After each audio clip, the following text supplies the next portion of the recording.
I have experienced many things in this world that I never wish to forget.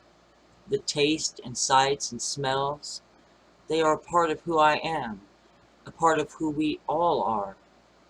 I never wish to forget the taste of Hershey's candy bars or the smell of honeysuckle in the spring.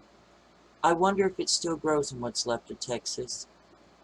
I'd like to see again a coastline, pure and bright and blue, teeming with life. I miss so many things.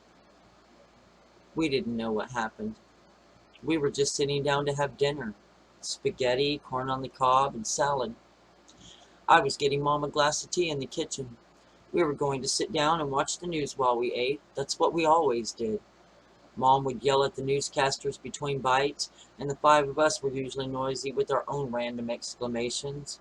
But not tonight. I poured the tea into a glass and had just picked it up. I hadn't even turned from the counter when Mom said, "Shit. Oh, shit. No, no, no." The rest is a whirlwind I hardly remember. What I do remember is random and frightening. I often wonder how she got us all through it alive.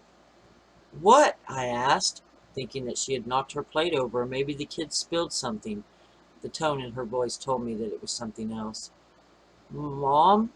I heard Philip say. The tremble in his voice, the way his words just fell from his lips into silence, sent chills racing down my arms. "Get the kids. Take their backpacks and pack up what clothes and stuff you can carry. Nothing but food and clothes," she demanded of us. "What is it?" I asked, feeling the fine edges of panic creeping around me. I felt my stomach roll sickly when I saw the look on her face. Terror. That is what I saw in her eyes that day. Now, even though I've seen that look 100 times over, it is still just as shocking. It was so completely out of place on her. "Mom!" Philip was frozen, just staring at the television. I tried to look at it, but I couldn't get my mind around what I was seeing. My eyes were drawn back to Philip. I remember the look of shock and confusion that was suddenly merged with the screaming faces of all those people on the news. "Move now, damn it!" Mom yelled, and we started moving. That was another thing about her. When she spoke, you listened. When she yelled, you didn't bother with listening, you just started doing. I thought we would pack up some stuff and get in the car, start driving somewhere away from... "Jesus Christ, Mom, what was that?" I yelled as I crammed Lucy's clothes into her backpack. Philip came to the door of my bedroom with his and Colton's things slung over his back. Philip is my twin. We were 18, seniors in high school. Colton was only 9. Eve was 7, and Lucy, the youngest, was only 5 years old. "Laura," I barely heard him breathe my name. "It said worldwide." I could tell he was forcing the words out. "Worldwide," he repeated. He stared at me with an expression so blank I became instantly terrified. My skin crawled and my teeth started to chatter. He was standing over me. If I hadn't been on the floor already, I would have fallen. My heart skipped several beats and my tongue felt swollen in my mouth. I wanted with everything in me to deny what he had just said. I tried to rationalize it and fix it in my head, but that eerie blank expression held me hypnotized. In the back of my mind I heard screaming, and I felt the shadow of death come into the room. That got me moving. "Come on, Phil, get Eve. We gotta go," I said. I put it out of my mind. Time to follow orders. I shoved Philip down the hall with the other kids in front of us. We came downstairs to find the television still on, but now only snow played across the screen. My mind said no, and I moved on into the kitchen. Mom wasn't there, so we went outside. I figured we should put the stuff we carried into the trunk, and I was about to do that when Mom appeared around the corner of the house with the dogs. We had 3 good dogs: Johnny, Willie, and Queen. Queen was very young, but she was by far Mom's favorite. Johnny was my dog. He was mean as hell. Willie was like the family dog, laid back and friendly. I started to ask Mom where we were going, but when I looked up, she was walking off into the woods behind our house. Colton picked up his pack and followed after her without a word. Like a tiny soldier, he didn't need orders to follow her. She was his rock. Where she went, Colton followed. Philip hesitated a second longer, and then he too took off, tracing our mother's shadow into the darkness of the woods. I was left standing in the driveway with 2 little girls. Even Lucy just looked at me. Lucy, so young, she said, "Go, Laura." We walked in the woods in the dark for a while. I don't know how long. My head says it wasn't long, but my body felt as if it took hours. How the little kids made it through the dark with such treacherous footing, I will never know. I do know that the silence was like a living thing. We could hear seemingly miles away the sound of cars and people, but in the darkness of the woods there was only silence. No birds or insects or creatures of the night. That was most likely due to our presence there, but in my mind it was for more ominous reasons. In my mind we were all dying. I couldn't organize the endless possible scenarios. What caused it? War? Nuclear weapons? Did we all just let loose on each other and destroy the whole damn planet? It was a torture I have never before had to endure, and now I share that pain with many people. The fact that the destruction was spreading worldwide leapt into my mind. I stumbled in the darkness. The word oozed out in a long, slow slur from my lips. Spreading? I chanced to glance at Philip, and couldn't really make out his expression in the dark. For a fleeting moment I feared for his life. Then my wild imagination gave way to the vision of us all dying. Dying of some mysterious, earth-cracking, life-ending, spreading destruction.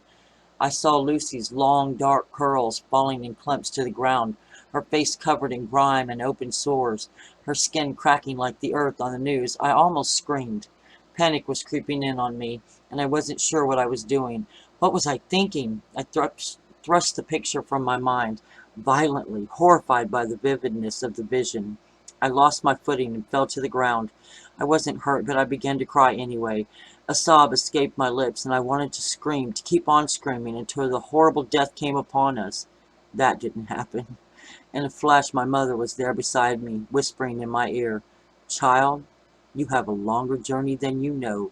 She almost hissed these words to me. "Get up now and lead these children to safety," she demanded. Never had she spoken to me like this. Never had her words cut so deeply. I wanted to give in, give up, and she wasn't going to let me. Instead, she placed the burden of my younger brother and my two young little sisters at my feet. She insisted that I do for them what I could not do even for myself. I saw Lucy again, filthy and covered in sores. I closed my eyes to clear the vision from my sight. Miraculously, it worked, and I got to my feet. We started walking again, everyone stepping back into line. The silence surrounded us, but this time my thoughts were clearer. I stared at my mother's back and followed dutifully. I was lulled by the swaying motion of the pack on her back and the heavy pant of the dogs walking beside and between us. It wasn't long after that we came to the top of a rise. Mom cut her way into the brush and led us into a clear space. I didn't notice at first that the place had been cleared for a purpose. Along the base of another ridge, darker than the surrounding woods, was a cleft in the rocks.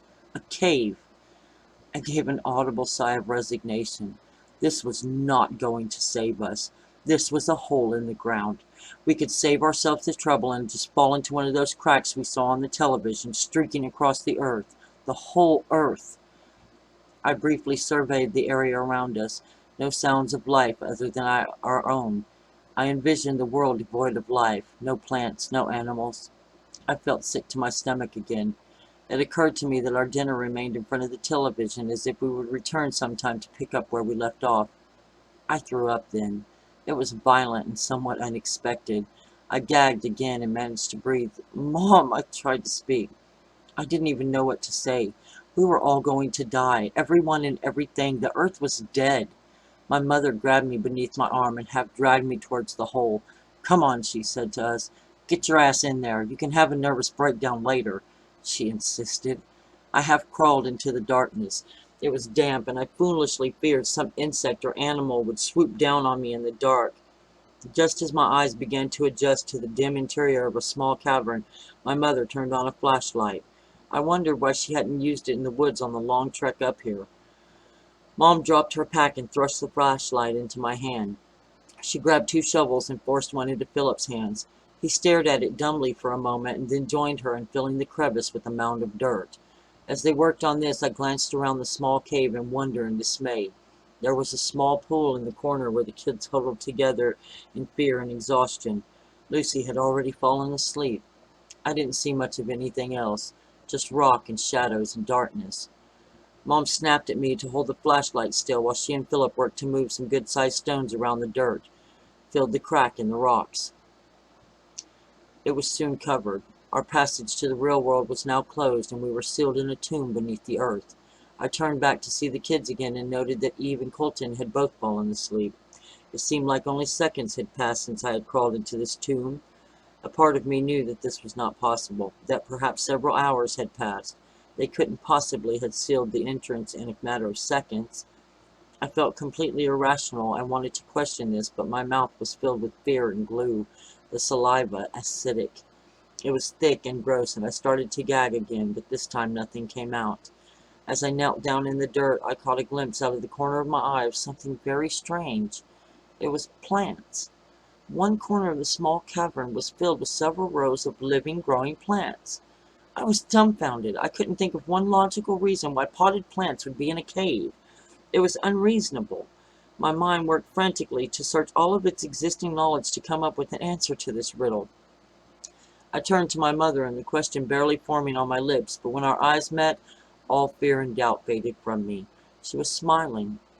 She was smiling that knowing, mischievous smile that I had come to know so well over the course of 18 years. I should have known that she would have a plan. For anything and everything, Mom always had a plan.